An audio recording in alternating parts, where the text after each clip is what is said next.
The Bittaker and Norris case I prosecuted in 1981. It was the worst murder case that I ever handled because of the brutality against the 5 teenage victims. I had seen a lot of murders before I had seen them, but even including Charles Manson, I had never seen 2 people so depraved and just who got such enjoyment out of murdering innocent young victims. And these 2 guys, for their enjoyment, they would go down to the beach area in the kind of the Hermosa, Redondo, Manhattan area, and they would spend like 8 hours a day taking pictures of young teenage girls roller skating or just sunning themselves on the beach. And they would go to women's gyms and follow women home. And they would go to supermarkets and stay in the parking lot and follow women home and take their picture. For almost 4 decades, including 12 years handling some of America's most gruesome crimes during the 1970s and early 1980s, Stephen Kay worked for the Los Angeles County District Attorney's Office. He became familiar with the twisted and sick minds of men and women who'd killed for kicks. But the case of Lawrence Sigmund Bittaker and Roy Lewis Norris shook Stephen Kay like no other. The sadistic pair, who used items such as pliers, a sledgehammer, and an ice pick to murder their victims, would become known as the Toolbox Killers. In court, the details of the murders of 5 young girls shocked the judge, the jury, and even the journalists covering the case. Lucinda Schaefer had been 16 years old when she was killed. Andrea Hall was 18. Jacqueline Gilliam, 15. Leah Lamp, just 13. And Shirley Lynette Ledford was 18 years old when she was raped, brutalized, and killed. After one particularly harrowing day in court, an audio recording was played of the torture and murder of Ledford on Halloween in 1979, and Stephen Kay, an experienced lawyer, was reduced to tears. The last victim, Lynette Ledford, they tape recorded her murder. Lieutenant Paul Bynum, who was one of the officers who helped break the case, found the tape and in Bittaker's van. Bittaker used to play the tape in his van and masturbate to it. And it's the most god-awful thing that I have ever heard. And anybody who has heard the tape has had psychological problems, because no Hollywood actress could imitate what you hear on that tape. It's just like the tape reaches in and pulls your insides out. And this was a victim whose body we found, and we saw her, the results of what they did to her, and the screams are just ungodly. The audio recording was so harrowing that when medical students heard it later as part of a teaching exercise at the University of Southern California, they were also traumatized. Norris actually came to the medical center where my mentor, Dr. Seymour Pollack, a national figure in forensic psychiatry, hypnotized him to try and get more information from him that might be helpful to the police.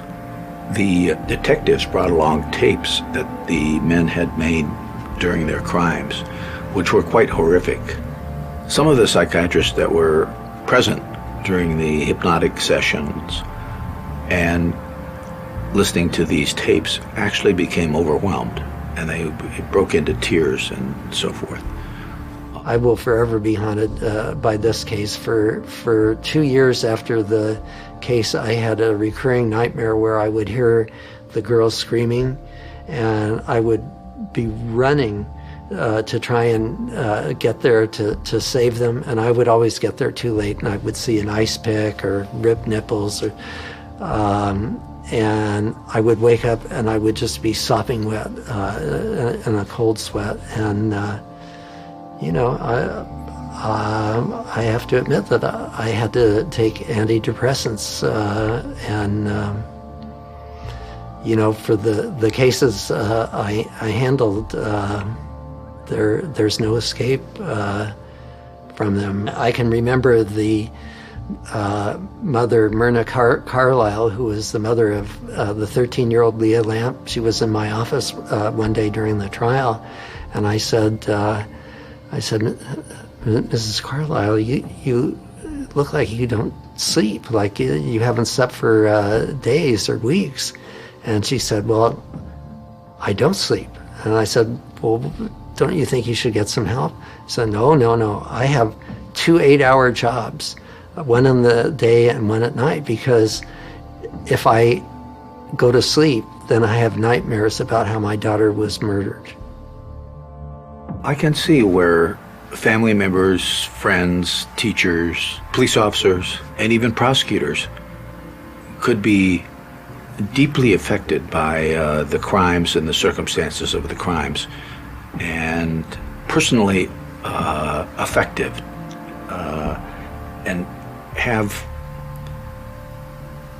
strong emotional reactions, including being so traumatized that they actually have a little bit of post-traumatic stress about it and have nightmares about it, and that this lingers well after the events.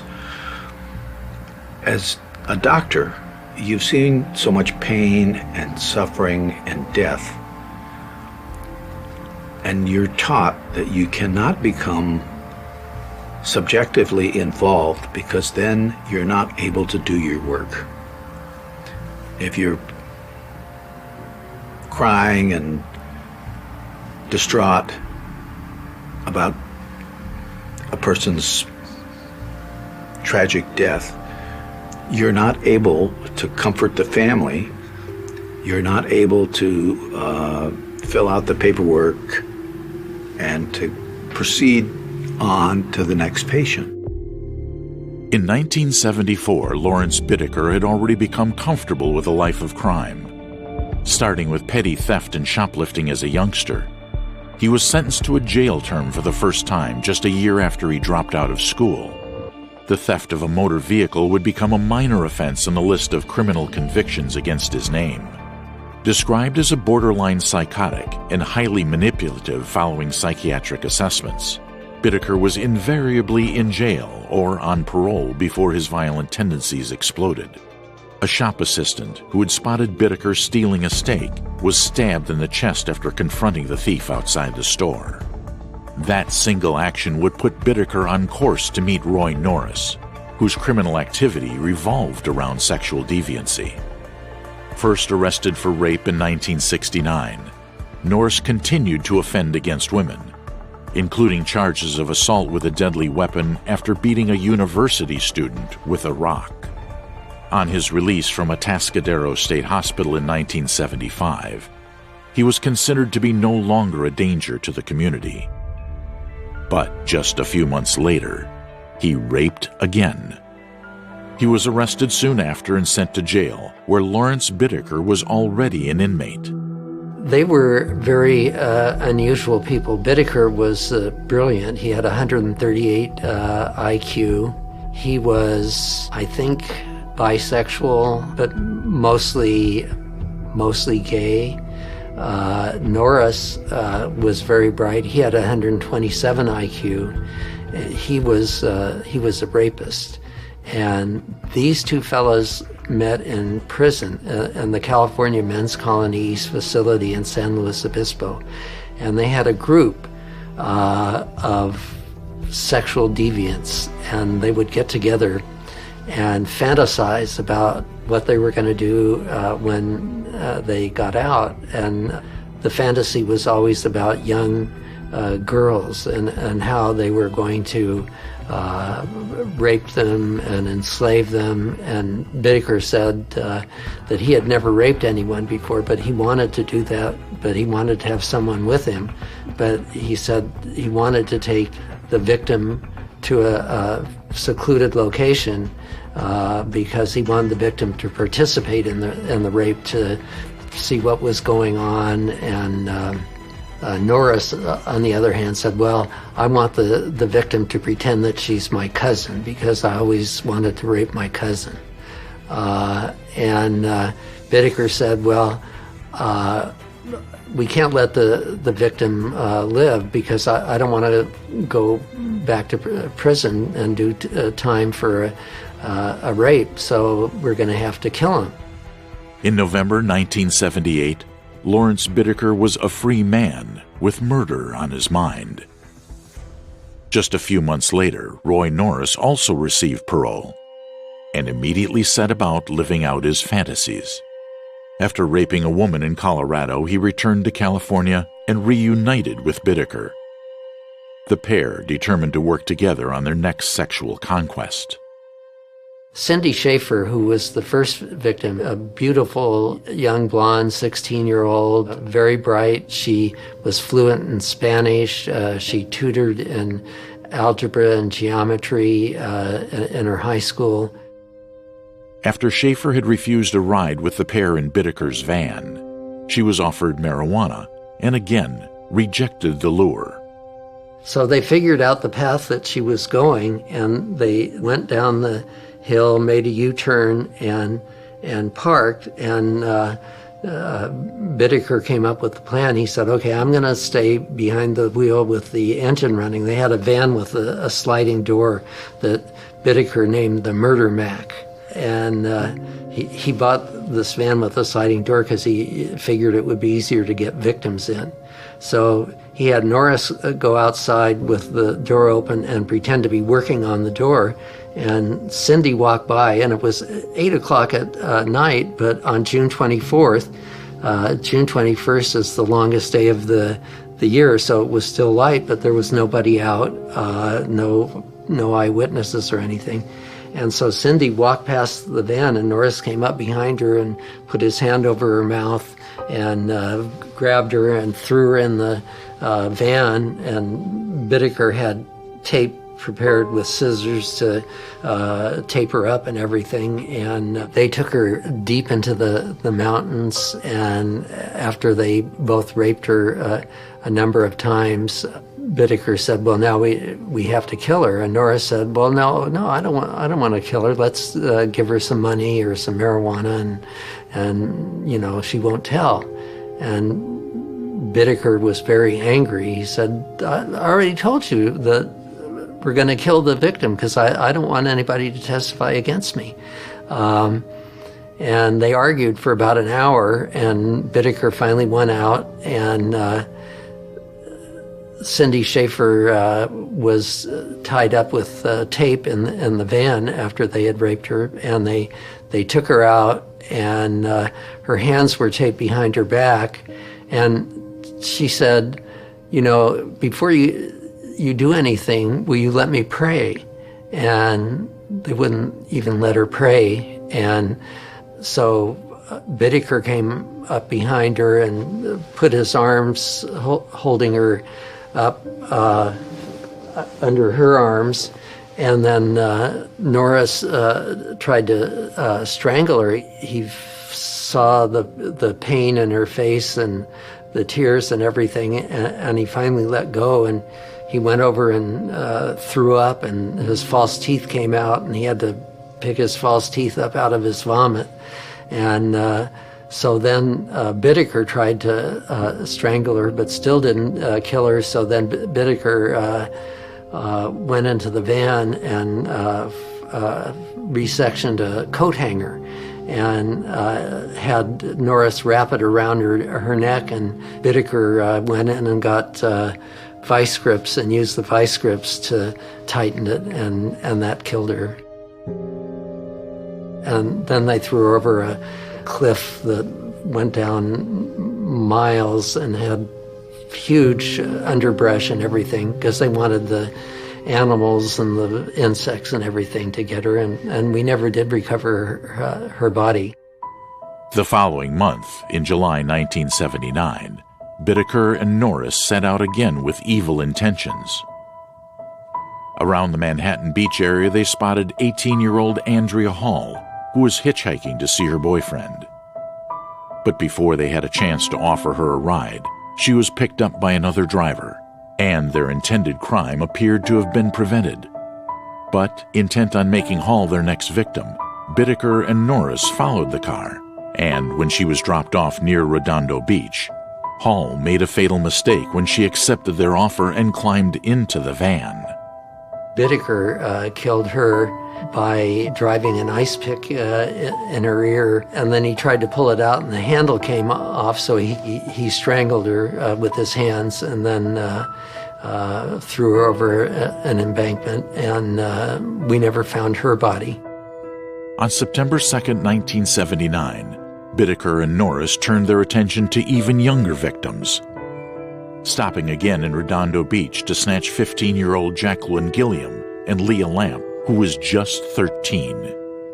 The cruelty inflicted on Gilliam and Lamp would last for 2 days.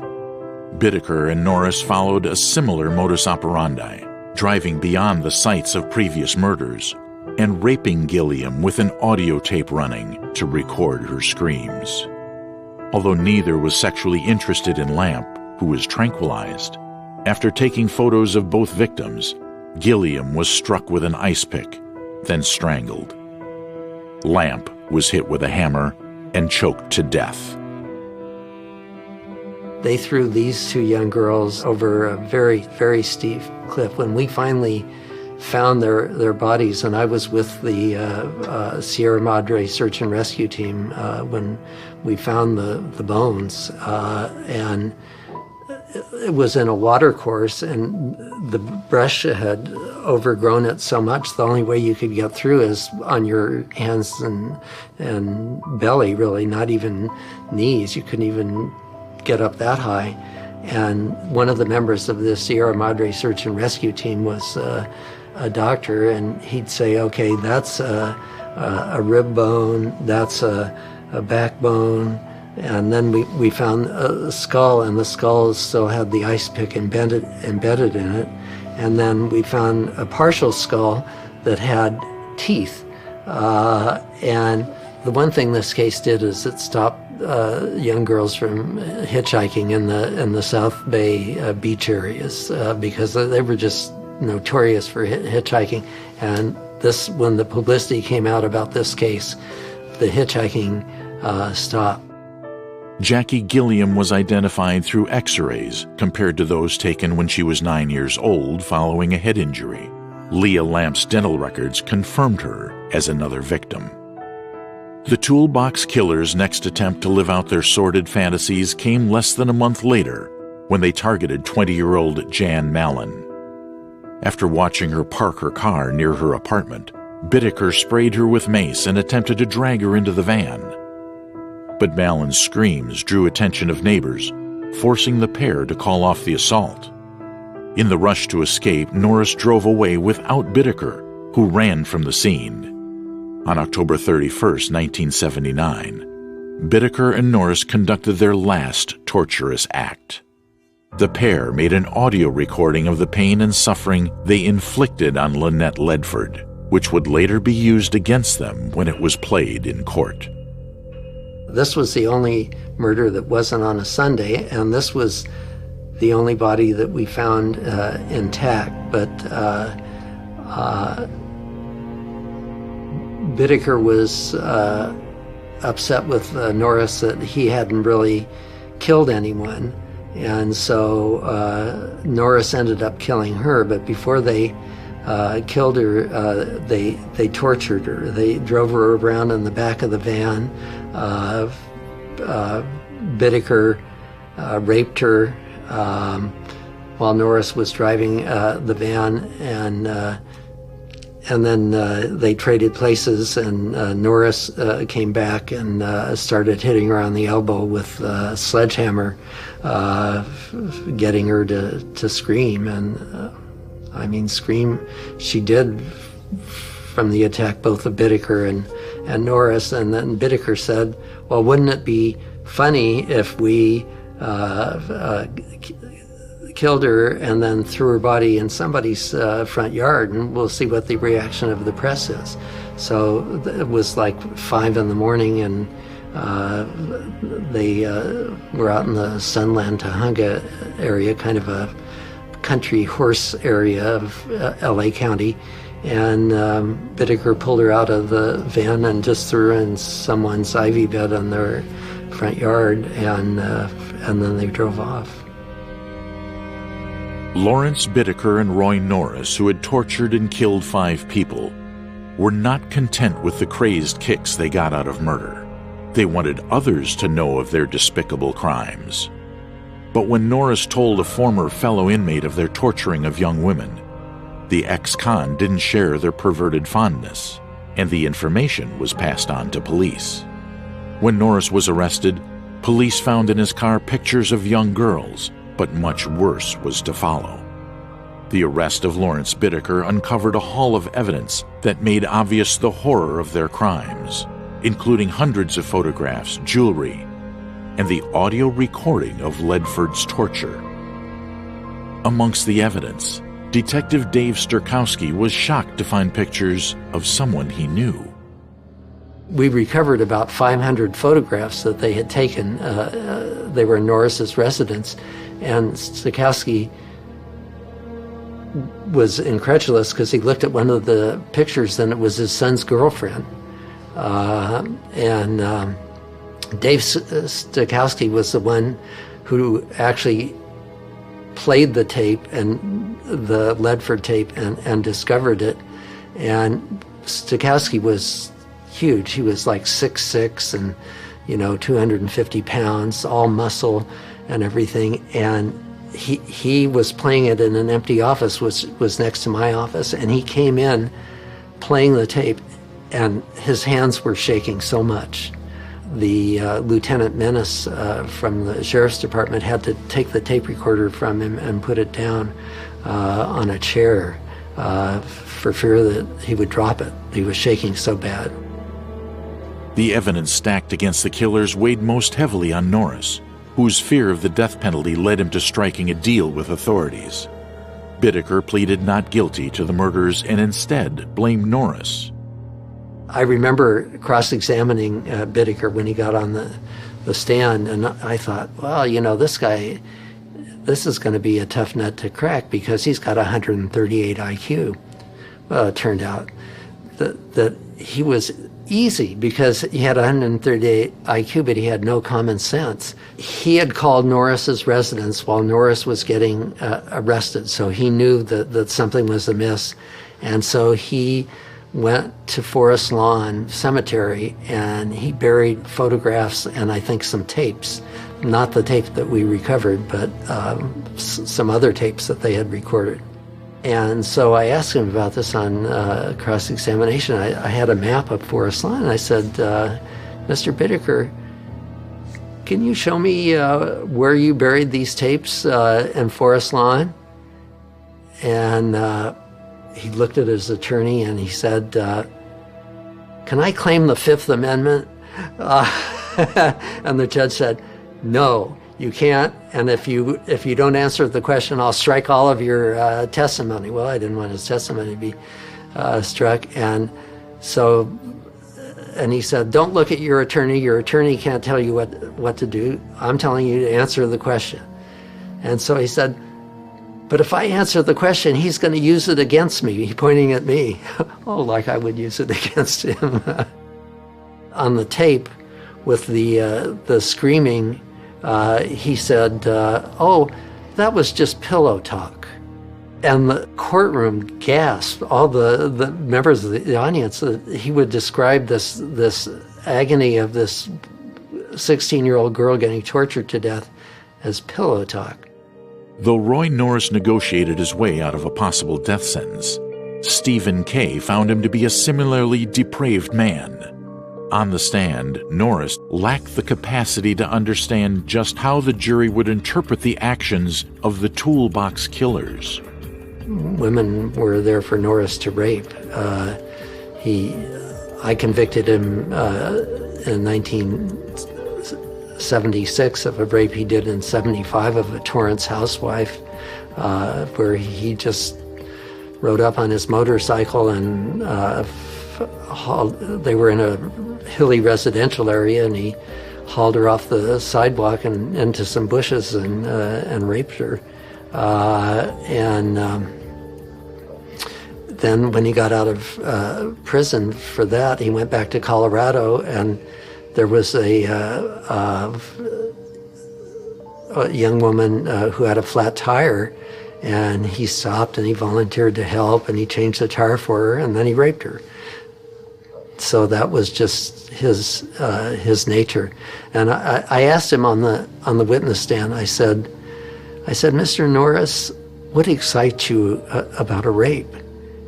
And he said, seeing the look of fear on a woman's face. So it wasn't the sex act itself, it was just the fear. And for him, that was the truth. And I think for a lot of rapists, it's the control over the woman and the fear that they put the woman in, not just the sex act.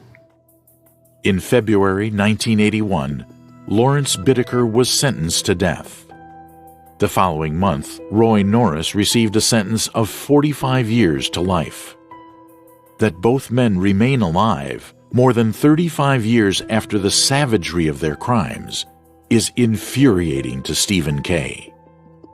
Bittaker is on death row in San Quentin, where he's been since he was sentenced on March 21st, 1981. And the sad state of affairs is that he hasn't been executed. He is 76 years old now.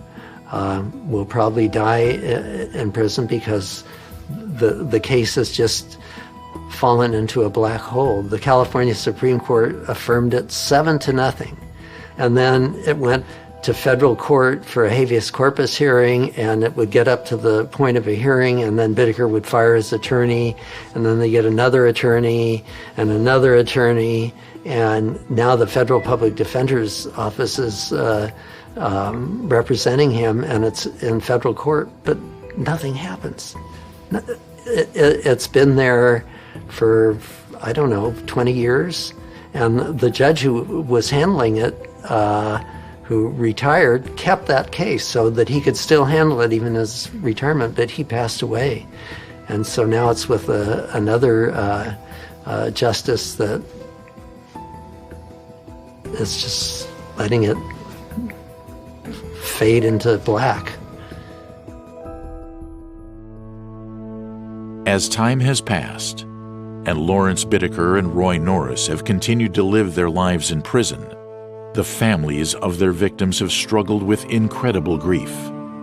And Stephen Kay has been unable to erase from his mind the details of the horrifying crimes of the Toolbox Killers. They were evil. They were just pure evil.